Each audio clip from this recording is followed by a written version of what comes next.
அஸ்ஸலாமு அலைக்கும் வரஹ்மத்துல்லாஹி வபரகாத்துஹு.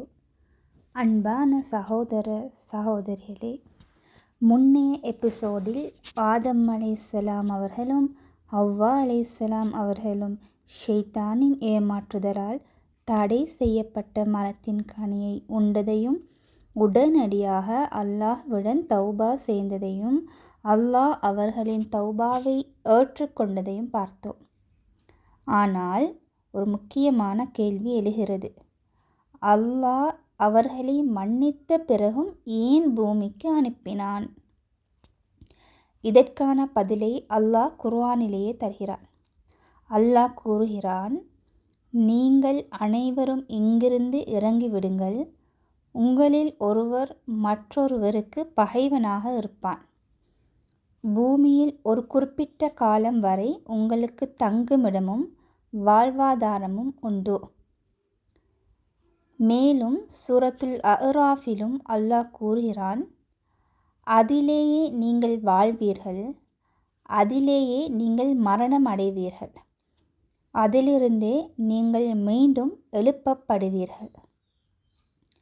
அன்பானவர்களே, இங்கே நாம் ஒரு முக்கியமான உண்மையை புரிந்து கொள்ள வேண்டும். சிலர் நினைப்பது போல பூமிக்கு வந்தது அல்லாஹ்வின் திட்டத்திற்கு எதிராக நடந்த விஷயமல்ல. மாறாக ஆரம்பத்திலேயே அல்லாஹ் மலக்குகளிடம் கூறியிருந்தான், நான் பூமியில் ஒரு பிரதிநிதியை ஏற்படுத்தப் போகிறேன். அதாவது பூமியில் மனிதன் வாழ்வது அல்லாஹ்வின் திட்டத்தின் ஒரு பகுதியாகவே இருந்தது. ஆதம் அலைஹிஸ்ஸலாம் அவர்களின் தவறு அந்த திட்டம் நிறைவேறும் வழியாக அமைந்தது. அல்லாஹ் அவர்களை மன்னித்தான், ஆனால் பூமியில் வாழும் பொறுப்பையும் அவர்களுக்கு அளித்தார். பூமி சோதனையின் இடம், சொர்க்கம் நிரந்தர இன்பத்தின் இடம். ஆனால் பூமி இது சோதனையின் இடம். இங்கே மகிழ்ச்சியும் இருக்கும், துன்பமும் இருக்கும், வெற்றியும் இருக்கும், தோல்வியும் இருக்கும், நோயும் வரும், ஆரோக்கியமும் வரும். இந்த வாழ்க்கை முழுவதும் ஒரு பரீட்சை. அல்லாஹ் கூறுகிறான், உங்களில் யார் சிறந்த செயல்களை செய்கிறார்கள் என்பதை சோதிப்பதற்காகவே அவன் மரணத்தையும் வாழ்க்கையையும் படைத்தான். நமக்கான படிப்பினை.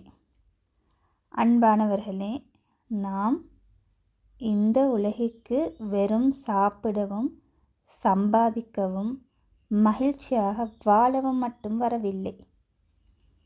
அல்லாஹ்வை வணங்கி அவனுடைய கட்டளைகளை பின்பற்றி இந்த வாழ்க்கை என்ற சோதனையில் வெற்றி பெறுவதற்காகவே வந்திருக்கிறோம்.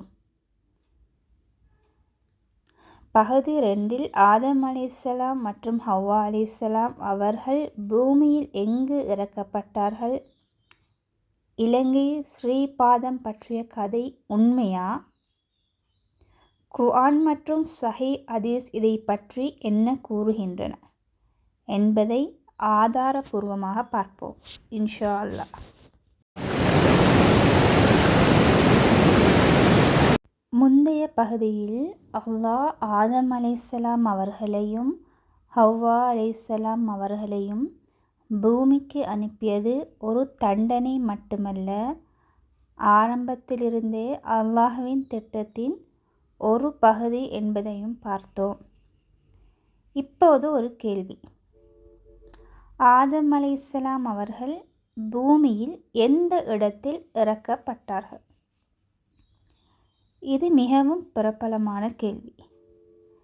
பல புத்தகங்களிலும் சமூக ஊடகங்களிலும் பல கதைகள் கூறப்படுகின்றன.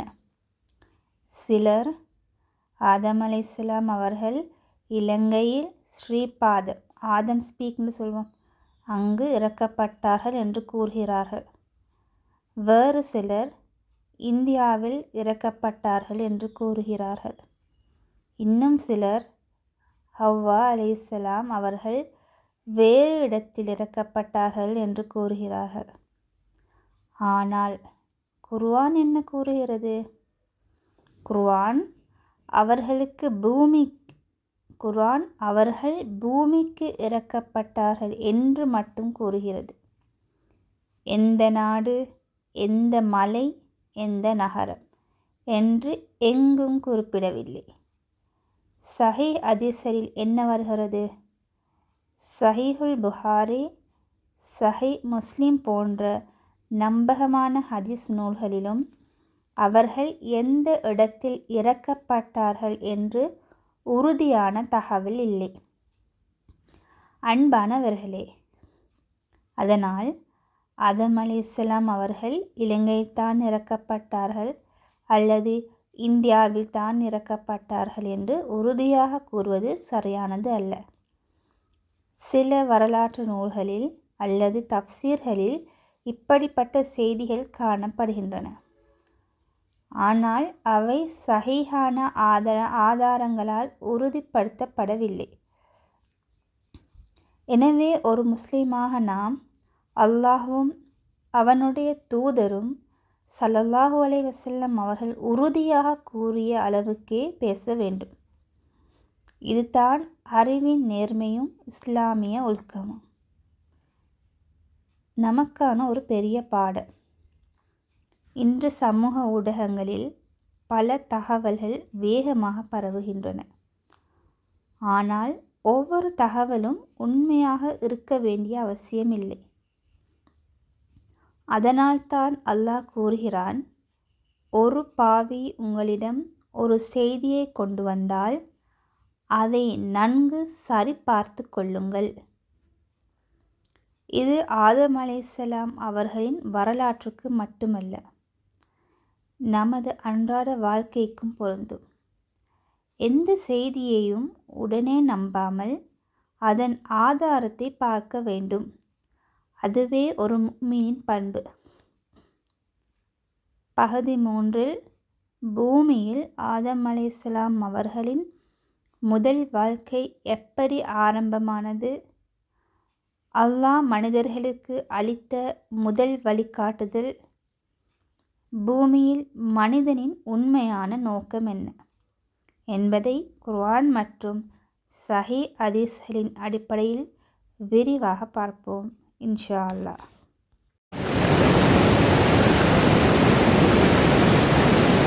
முந்தைய பகுதியில் ஆதம் அலைஹிஸ்ஸலாம் அவர்கள் எந்த இடத்தில் இறக்கப்பட்டார்கள் என்பது குறித்து குர்ஆனோ சஹீஹ் ஹதீஸோ உறுதியான இடத்தை குறிப்பிடவில்லை என்பதை பார்த்தோம். இப்போது பூமியில் மனித வாழ்க்கை எவ்வாறு ஆரம்பமானது என்பதை பார்ப்போம்.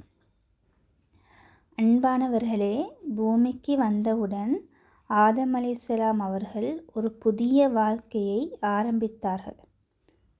சொர்க்கத்தில் எல்லாமே தயாராக இருந்தது. ஆனால் பூமியில் உழைக்க வேண்டும், விதைக்க வேண்டும், உணவை தேட வேண்டும், குடும்பத்தை வளர்க்க வேண்டும். இதுவே மனித வாழ்க்கையின் ஆரம்பம். ஆனால் அல்லாஹ் மனிதர்களை வழிகாட்டுதல் இல்லாமல் விட்டுவிடவில்லை. அல்லாஹ் திருக்குர்ஆனில் கூறுகிறான், என்னிடமிருந்து உங்களுக்கு வழிகாட்டுதல் வரும். என் வழிகாட்டுதலை பின்பற்றுபவர்களுக்கு எந்த அச்சமும் இல்லை, அவர்கள் கவலைப்படவும் மாட்டார்கள். இந்த வசனம் மிகவும் ஆழமான அர்த்தம் கொண்டது. அல்லாஹ் நீங்கள் பூமிக்கு செல்லுங்கள் என்று மட்டும் சொல்லவில்லை, நான் உங்களுக்கு வழிகாட்டுதலையும் அனுப்புவேன் என்று வாக்களித்தார். அந்த வழிகாட்டுதல் தான் நபிமார்கள், அல்லாஹ்வின் வேதங்கள், இறுதியாக திருக்குர்ஆன். ஆதம் அலைஹிஸ்ஸலாம் முதல் நபி. ஆதம் அலைஹிஸ்ஸலாம் அவர்கள் முதல் மனிதர் மட்டுமல்ல, முதல் நபியும் ஆவார்கள். அல்லாஹ் அவர்களுக்கு தனது கட்டளைகளை கற்றுக் கொடுத்தார். பிறகு அவர்கள் தங்கள் பிள்ளைகளுக்கும் அல்லாஹ்வை மட்டும் வணங்க வேண்டும் என்றும் போதித்தார்கள். அதாவது மனித வரலாற்றின் ஆரம்பமே தௌஹீத், ஒரே இறைவனான அல்லாஹ்வை மட்டும் வணங்க வேண்டும் என்ற அழைப்போடு தொடங்கியது. இது மிகவும் முக்கியமான உண்மை. ஏனெனில் சிலர் ஆரம்பத்தில் மனிதர்கள் சிலை வணங்கினார்கள், பிறகுதான் ஒரே இறைவன் பற்றிய கொள்கை வந்தது என்று கூறுகிறார்கள். ஆனால் குர்ஆன் நேர்மாறாக கற்றுத்தருகிறது. முதல் மனிதரும் முதல் நபியுமான ஆதம் அலைஹிஸ்ஸலாம் அவர்களே மக்களை அல்லாஹ்வை மட்டும் வணங்க அழைத்தார்கள். நமக்கான பாடம். அன்பானவர்களே, அல்லாஹ் நமக்கு வழிகாட்டுதலை அனுப்பியிருக்கிறான்.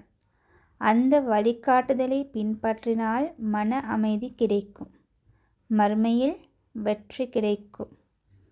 ஆனால் அதை விட்டு விலகினால் மனிதன் எவ்வளவு செல்வந்தனாக இருந்தாலும் உண்மையான நிம்மதியை அடைய முடியாது.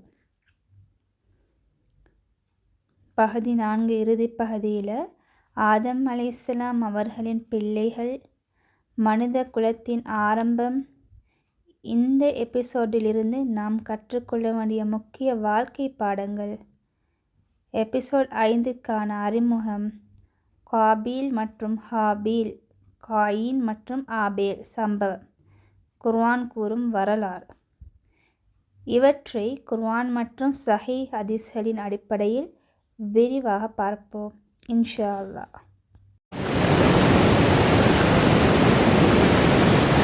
முந்தைய பகுதியில் ஆதம் அலைஹிஸ்ஸலாம் அவர்கள் முதல் மனிதர் மட்டுமல்ல, முதல் நபியும் என்பதை பார்த்தோம். பூமியில் மனித வாழ்க்கை அல்லாஹ்வின் வழிகாட்டுதலுடன் தொடங்கியது என்பதையும் அறிந்தோம். இப்போது எபிசோடின் இறுதி பகுதிக்கு செல்கிறோம். அன்பானவர்களே, பூமியில் ஆதம் அலைஹிஸ்ஸலாம் அவர்களும் ஹவ்வா அலைஹிஸ்ஸலாம் அவர்களும் குடும்ப வாழ்க்கையை ஆரம்பித்தார்கள். அல்லாஹ் அவர்களுக்கு பிள்ளைகளை வழங்கினான். அவர்களின் சந்ததியிலிருந்து தான் இன்று உலகம் முழுவதும் வாழும் மனிதர்கள் வந்துள்ளனர். அல்லாஹ் திருக்குர்ஆனில் கூறுகிறான், மனிதர்களே, உங்களை ஒரே ஓர் ஆத்மாவிலிருந்து படைத்தவனையும் அதிலிருந்து அதன் துணையை படைத்தவனையும் அஞ்சுங்கள். மேலும் அந்த இருவரிலிருந்து அநேக ஆண்களையும் பெண்களையும் பரவச் செய்தான். சுப்ஹானல்லாஹ். இதன் மூலம் இஸ்லாம் நமக்கு கற்றுத் தருவது என்ன? இந்த உலகத்தில் வாழும் அனைத்து மனிதர்களும் ஒரே குடும்பத்தை சேர்ந்தவர்கள். நிறம் வேறுபடலாம், மொழி வேறுபடலாம், நாடு வேறுபடலாம், ஆனால் நமது ஆரம்பம் ஒன்றே. அதனால்தான் இஸ்லாம் இன வெறியையும் நிற வெறியையும் மனிதனை மனிதன் இழிவாக பார்ப்பதையும் கடுமையாக மறுக்கிறது. ஆதம் அலைஹிஸ்ஸலாம் அவர்களின் பணி. ஆதம் அலைஹிஸ்ஸலாம் அவர்கள் ஒரு தந்தை மட்டுமல்ல, அவர்கள் ஒரு நபி. அல்லாஹ்வின் செய்தியை தங்கள் குடும்பத்திற்கு போதித்தார்கள். ஒரே இறைவனான அல்லாஹ்வை வணங்க வேண்டும் என்று கற்றுக் கொடுத்தார்கள். ஹலால், ஹராம், அல்லாஹ்வுக்கு கீழ்ப்படிதல் ஆகியவற்றை மக்களுக்கும் போதித்தார்கள். இதிலிருந்து ஒரு பெரிய பாடம் கிடைக்கிறது. ஒவ்வொரு தந்தையும் தாயும் தங்கள் பிள்ளைகளுக்கு உணவு, உடை, கல்வி மட்டுமல்ல, ஈமானையும் தொழுகையையும் நல்ல ஒழுக்கத்தையும் கற்றுக் கொடுக்க வேண்டும். இதுவே ஆதம் அலைஹிஸ்ஸலாம் அவர்களின் வழிமுறை. எபிசோட் 4 நாம் கற்றுக்கொண்டவை. ஆதம் அலைஹிஸ்ஸலாம் அவர்களின் தௌபாவை அல்லாஹ் ஏற்றுக்கொண்டான். அல்லாஹ்வின் திட்டப்படி அவர்கள் பூமிக்கு அனுப்பப்பட்டார்கள். அவர்கள் எந்த இடத்தில் இறக்கப்பட்டார்கள் என்பதை குர்ஆனோ சஹீஹ் ஹதீஸோ குறிப்பிடவில்லை. பூமி ஒரு சோதனையின் இடம். அல்லாஹ் மனிதர்களுக்கு வழிகாட்டுதலை அனுப்புவதாக வாக்களித்தான். ஆதம் அலைஹிஸ்ஸலாம் அவர்கள் முதல் நபி. மனிதர்கள் அனைவரும் ஒரே தாய் தந்தையின் சந்ததியினர். அடுத்த எபிசோடில் இன்ஷா அல்லாஹ் எபிசோட் 5இல் குர்ஆனில் இடம்பெறும் மிக ஆழமான ஒரு நிகழ்வை பார்ப்போம். காபில் மற்றும் ஹபீல், மனித வரலாற்றின் முதல் கொலை. ஏன் அந்த சம்பவம் நடந்தது? அல்லாஹ் யாருடைய காணிக்கையை ஏற்றுக்கொண்டான்? பொறாமை எப்படி ஒரு மனிதனை கொலை வரை கொண்டு சென்றது? இந்த நிகழ்விலிருந்து நாம் என்ன கற்றுக்கொள்ள வேண்டும்? இவை அனைத்தையும் சூரத்துல் மாயிதா மற்றும் நம்பகமான ஆதாரங்களின் அடிப்படையில் விரிவாக பார்ப்போம் இன்ஷா அல்லாஹ். அல்லாஹ் நமக்கு குர்ஆனை சரியாக புரிந்து அதன்படி வாழும் பாக்கியத்தை வழங்குவானாக. ஆமீன்.